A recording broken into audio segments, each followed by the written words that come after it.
सध्या विधिमंडळाचं जे हिवाळी अधिवेशन सुरू आहे त्यामध्ये आता काल बघा तुम्ही गिरीश महाजन असतील, भरत शेठ गोगावले असतील, दादा असतील, अशा अनेक लोकांच्या थोडस प्रकृतीचा त्या ठिकाणी इश्यू आला. दादांना 2 दिवसांपासून थ्रोट इन्फेक्शन असल्याचं तटकरे साहेबांनी जे सांगितलं त्यामुळेच दादा 2 दिवस त्यांच्या इथल्या नागपूरमधील विजयगड निवासस्थानी मुक्कामी होते.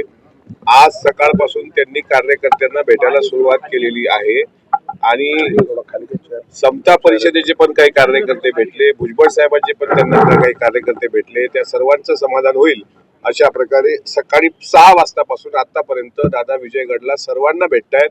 त्यामुळे काल पत्रकार भावांना जी शंका होती की विधिमंडळाच्या कामकाजात दादा सहभागी होतात की नाही, तर ते आज विधिमंडळाच्या कामकाजात सहभागी होणार. आता काही गोष्टी न बोललेल्या बऱ्या असतात.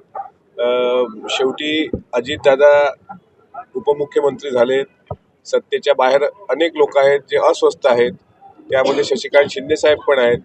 त्यामुळे ते गेले असतील की आता होऊ शकतं ना, त्यांची पण मागणी असू शकते. काल मी त्यांच्याशी बोलताना त्यांनी सांगितलं की या सत्तेत जीव रमत नाही, म्हणजे विरोधी बाकावर, म्हणून ते कदाचित आज दादांना भेटायला गेले असतील. ते जरी सांगत असतील की याचा कोणी अन्वयार्थ काढू नये, ही सदिच्छा भेट होती, शशिकांत शिंदेसारखे नेते अजितदादांची उगाच सदिच्छा भेट